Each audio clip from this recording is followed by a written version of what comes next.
You're listening to a podcast from 702 and Cape Talk. 702 and Cape Talk. The Naked Scientist. Hi, Chris. Great to have you here. Well, good morning, Crispin. Likewise. How are you? Chris, I'm very good. Great to hear you. And what will you be talking to us about today? I see you talking about blood vessels in a dish. Yeah, I had a very interesting experience this week because I popped along to a laboratory run by a guy called Sanjay Sinha, who's a cardiologist, a heart doctor at Cambridge University. And he has published a big paper this week in one of the world's most important journals, and this is Nature Genetics. And what he's doing is taking skin cells from patients who have a certain disease, an inherited condition called Marfan's syndrome. People who have this, about 1 in 5,000 of the population have this problem. We think actually the US President Abraham Lincoln may have had Marfan's as well. People who have this characteristically tend to be quite tall, they have long bones, and they also have quite long fingers. That's not a problem. But inside themselves, their blood vessel, the aorta that comes out of their heart, tends to stretch, and it can rupture in early age in some of these people, and scientists want to know why. And what Sanjay Sinha has been able to do, by taking skin cells from people with this condition, he can convert the skin cells into stem cells, and then they can grow the stem cells in the right combinations of growth factors in a dish in the laboratory, and they recreate effectively the disease these people have got in a dish. So they can then study the cells in the dish to work out why this happens in people who have Marfan's syndrome. And then they can begin to ask, are there any drugs out there that are already on the market which are being used for other conditions which affect the processes that seem to be going wrong in these people? And they've found at least one possible new target, which means we might be able to put these people on some drugs from an early age, which reduces their risk of having heart problems. Wow. Chris, how many people globally are affected by Marfan's syndrome? Well, there's going to be some degree of geography here because, you get this thing called a founder effect, which is where if a disease is caused by a single gene and one group of people who happen to have some of those genes in the population go and start a new community somewhere, you're going to see hotspots where there are going to be more people with it. But on average, it's about 1 person in 5,000 all around the world. There are about 7.2 billion people in the world, so that's many millions who could potentially be having this. Good grief. And the pharmaceutical companies must be paying very close attention to this, I'm sure. Well, one of the really interesting things which is emerging from modern science is that because of studies of this sort of type, what we're now able to do is to say, well, this drug, which was tested, it was proved to be safe in humans, but didn't quite pan out for treating the initial condition that it was invented for. Actually, when you test it in other situations like this one, oh, look, it seems to work. And so what we're seeing is this sort of renaissance of drugs which are given a whole new lease of life because they turn out to have effects on other conditions, other diseases and other systems way beyond what they were originally dreamt up for. But because someone's gone to all of the headache and the expense, because it costs billions to test a drug, get a drug into patients, then actually, yes, it's great because we actually have in some circumstances, opportunities to get drugs to market or into patients who need them far, far faster than would otherwise happen. Wow, Chris. Chris, as usual, our lines are lighting up and people wanting to talk with you. Please, we invite you to call in and ask your questions to our Naked Scientist. We've got Refilwe from Mooikloof calling us. Refilwe, welcome. Morning, and how are you? Very good, thanks. How are you? Good. I just have 2 questions, short ones. One, I'd like to ask, I don't know whether it's a really dumb or funny question. Chris, I don't eat fruits at all. Is there a reason for that? Every single time when I try an apple, it comes back up. Is there a reason why my body cannot tolerate that? Because when somebody offers you a fruit and then you say, sorry, I don't eat fruit, it sounds very, very weird because I eat vegetables, but I cannot tolerate fruits at all. And the second question is my daughter's got severe allergies. She's 2. Her eyes are always dripping tears. It's as though she is crying all the time, and yet she's not. So my question to you, yes, it's been to a pediatrician. Yes, I know that it's allergies. Yes, I know I need to put eye drops on. will this pass, or will she always have teary eyes? And is the Philworth, thanks for your question. Chris? Okay, well, the first one first, the fruit question.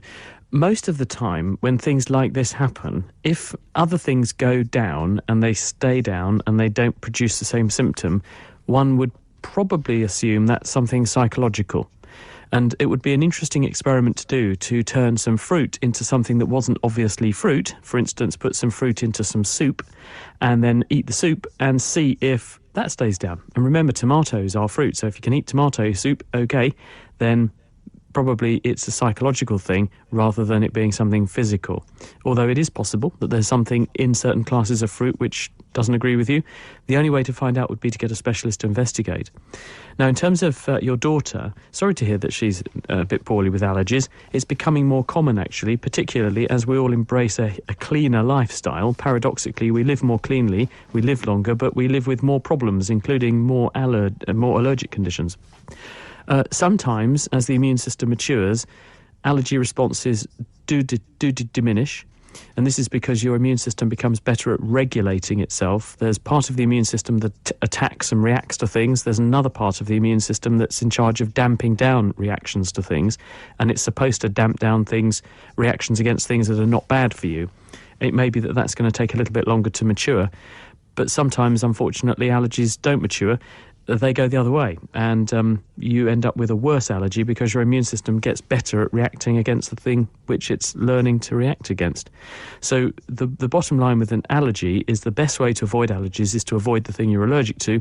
If you can't avoid the thing you're allergic to, which is very, very difficult in the majority of cases, then things which help you to control the symptoms, like antihistamines and sometimes things like steroids, can be very useful. But again, that piece of advice is not a replacement for going and seeing somebody who can actually check that the diagnosis really is an allergy, and also optimising the management, because it's miserable having allergies. I know when I was little and I had hay fever, I hated it. Thanks, Chris. We have Andrew from Pretoria. Andrew, you've got a question for our Naked Scientist. Yes, thank you very much. Thank you. Thank you. Welcome. Hello, good morning. Good morning, Chris. Good morning. I want to speak about planet Venus. I see that records from astronomers from countries like India, China, Greece, Mexico, Peru, and Egypt, they only knew of a planet system of 4 planets only, without Venus. Immanuel Velikovsky says that Venus was thrown off Jupiter in a violent expansion and was a comet with a tail for a long, long time, and when passing close to Earth and Mars, caused immense catastrophes. This goes back to 3.4 thousand years and 2.6 thousand years ago. And this was also during the time of the exodus of the Jews from Egypt, 1,500 years ago, plus minus that. And this might probably explain the partition of the waters that the Jewish people went through. During that time, the sun and moon were rising from the opposite direction, and they didn't move for days in the night. Now, Mercury is closer to the sun than Venus, and the temperature is minus. And Venus is 4,460 degrees now, and is still cloudy. What is your answer to this, please? Thank you. Hi, Andrew.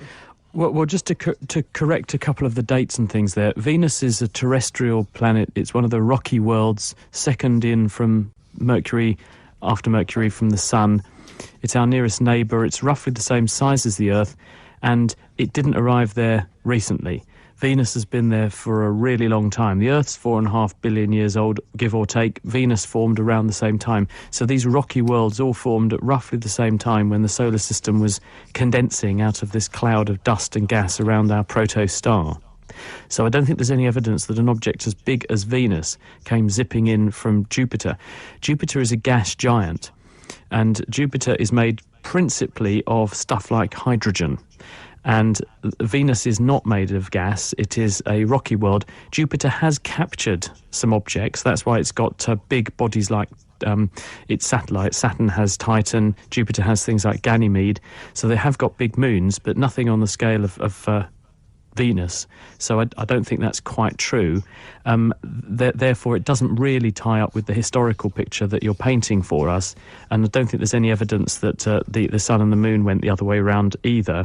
So under these circumstances, I think it's quite a good story, but there's not really any scientific facts to back it up. Thanks, Chris. That was an illuminating answer. Tough question, great response. We're switching to Zuki. Zuki, thanks for calling. Zuki's from Cape Town. Hi, Crispin, and hi, Chris. I heard a statistic the other day saying that polar bears can smell human blood from 30 kilometers away. So my question is, how is this measured? How do the people that give us these facts know this? Hi, Suki. I don't know that statistic, but I'm willing to believe that they are exquisitely good at sniffing out their lunch, because when your survival depends on finding your dinner, and you have to find your dinner in a wilderness which is very, very hostile, then you become very, very good at doing that kind of thing. Now, they're not alone in having exquisitely good senses of smell. If you think about it, animals like sharks, which swim around underwater, have incredibly well-developed special senses. They can develop electrical impulses. They can sense electrical impulses in the water released by fish that swim nearby. They can also smell the chemical cues released by fish including fish blood and other fish metabolites, so they can swim and find their lunch. And they do it because when you have a source of something, the number of molecules that you're sniffing out is greatest in concentration close to the source. And as it spreads out through the water or through the air, if you're sniffing a smell in the air, the concentration of those molecules diminishes. And most animals that hunt down a smell like this, they do it by moving backwards and forwards through the environment in a sort of crossways pattern. You go backwards and forwards across the direction of the smell, and you continuously compare the concentration, how strong the smell is, and this now enables you, in the case of a fish, to swim upstream to find the source, or in the case of a bird or a moth, even moths can sense parts per billion smells of other moths in the air, and that's how they find a mate. They go towards the source. So I'm not surprised that you say a polar bear can sniff out things from a long way away. Also remember that a human scent or any kind of food source is going to stand out like a sore thumb in an area where it's pretty barren, there's not much else growing, so there are not many smells to compete with it. So I'd say it's pretty likely that these animals have got very highly honed senses, and it's not unlikely that they can sniff you out from a long way away. They do have very good, well-developed special senses to help them do that, because their life quite literally depends on it. Thank you, Chris. I do want to remind the listeners that we are on 021 446 0567. If you're calling from Johannesburg, 011 883 0702 is the number. Our SMS line is 31567 or 31702. We are going to be switching to an ad, and we'll be right back with the callers. Thanks for calling, and thanks for joining us so far. 702 and Cape Talk. The Naked Scientist. Welcome back. We are Crispin Son standing in for Reedy Tlabi on the 9 to 12 show, and we've got your Naked Scientist, Chris Smith, with us. Chris, our next call is from Malcolm in Johannesburg. Malcolm, thanks for calling. Yes, hi. Hi, Chris, and hi, Chris. Good morning, Malcolm. Chris, about 11 months ago, I suddenly started developing like a purple patch on my right foot. And then all of a sudden, I developed an abscess there. I went to see a dermatologist, and they gave different creams and cortisone. Nothing improved. And then eventually they sent it away, and it came back with a diagnosis of livedoid vasculopathy. Now, he'd never heard of it. In fact, most doctors that I spoke to have said, I've never heard of it. I've met one professor who I went to see who said to me, Robin, Malcolm, I've actually heard of it, but in 40 years, this is the first time I've ever seen it. So it's been going on for 10 months. It's the most painful thing. I've had about 12, 13 different abscesses. They've got me on all sorts of pills. They've had me do hyperbaric pressure. I just wanted to know if perhaps you knew about it and could perhaps give me some more information on it as to how it could possibly be cured. Well, I'm really sorry to hear about your situation. Can you just spell it for me? Because I didn't catch the word. I got the vasculopathy bit, but I didn't get the first word you said. Liverdoid.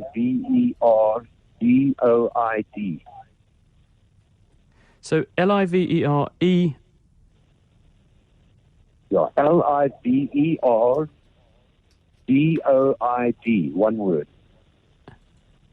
Yeah, I've never heard of that. I'm in good company by the sound of it, though. I must admit, I've not come across this, so I'm not going to make anything up. I've no idea what this is. I'm happy to go and have a look up, and I'm happy to have a chat to some of my dermatology friends and see if they can give me some information. But at this stage, I'm sorry I cannot add to the information you have already received. I'm not surprised. Thank you, Malcolm. Thank you, Malcolm. Thanks for calling. We are going to Joe in Pretoria. Chris, your next call is from Pretoria. Hi, Chris. Hi, Joe. Hey, Kristen. How are you? I'm very good. How are you? Good, thanks. My question is about the use of medical marijuana and the ongoing saga surrounding it, having it depleting brain cells and so forth. But people use it for medical purposes. I just want to know, do those people also suffer the loss of the brain cells that die because of the use of marijuana, or why is it legal and illegal in some parts of the world? Thank you, Joe. Okay, so marijuana is the stuff we get from the marijuana plant. It's a drug, and the principal ingredient that people take it for are cannabinoid agents, including THC, tetrahydrocannabinol, and there are other chemicals in there as well. And the sticky buds that the plant makes are covered in this oily material, which is what the cannabis is. That's the thing that people are collecting to smoke. And this chemical, when you smoke it or you eat it, dissolves quite well into the bloodstream. It's then delivered where the blood goes, which is to your brain. And in the brain, there are receptors, which are chemical docking stations in various parts of the brain. But actually, it turns out in almost every tissue in the body, there are receptors.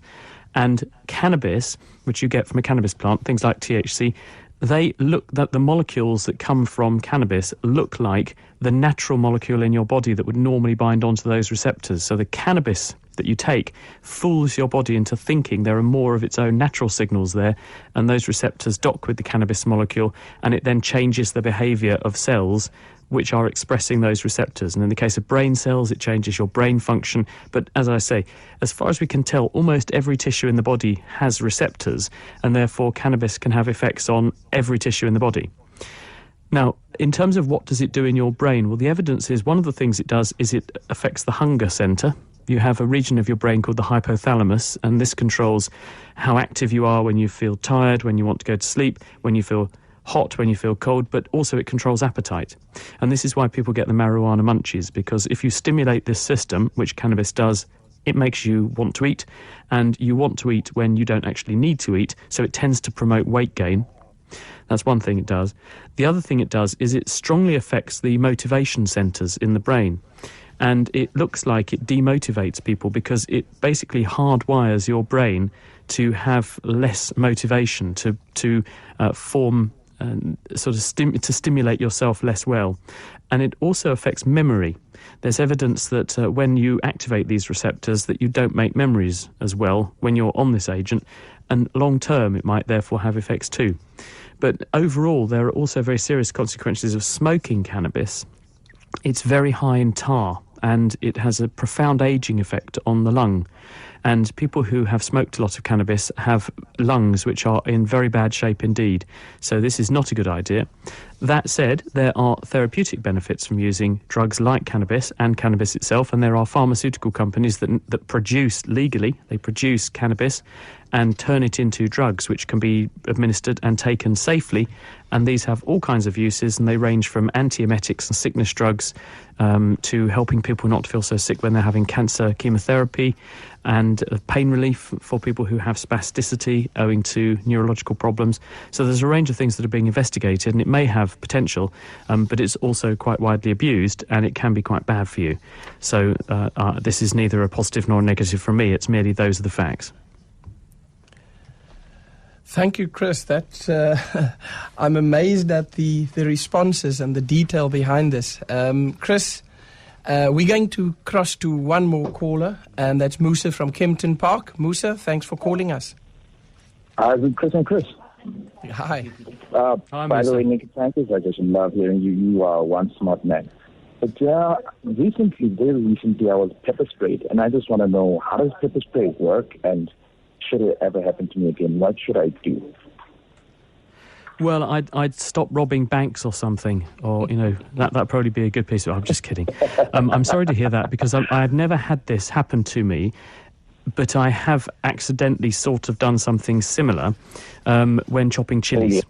It involved a sensitive part of the anatomy, and we'll leave it there.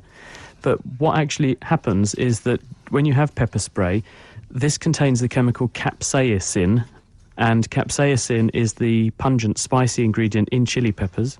So when you eat chili and it burns your tongue and makes a hot sensation, this is capsaicin. The way it works is that you have a class of nerve fibres all over your body, which are called C fibres, and they are very tiny nerve fibres, and they are covered with a receptor, another kind of chemical docking station, which exclusively recognises capsaicin. So when you put capsaicin onto that nerve fibre, it docks with this receptor, and it causes the nerve cell to let lots of sodium into the cell, and this makes the cell get excited. And this sends off a barrage of impulses to your brain, and those fibres normally tell your brain something is hot.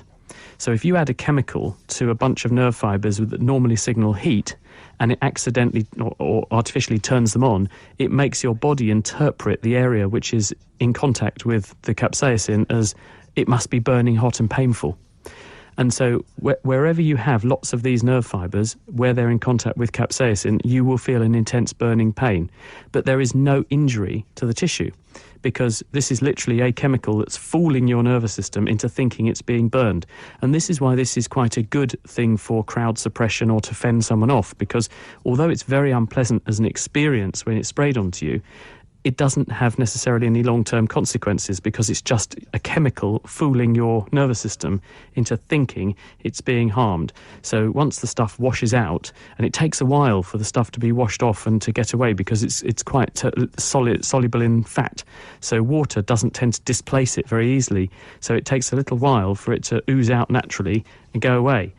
But that's why you get the burning experience that you do wherever you have contact. And places like your mouth, your lips, your eyes, and other more sensitive bits of your body have a lot of the nerve fibres that are sensitive to capsaicin, and that's why they burn if you get this stuff from chilies on those areas.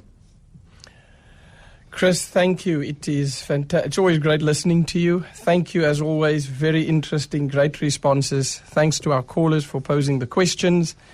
Chris, thanks for joining us. Enjoy the rest of your day. Cheers, Crispin, and you, and thanks for the great questions, everyone. We'll do the same thing next week, I hope. Thanks, Chris. Looking forward to it.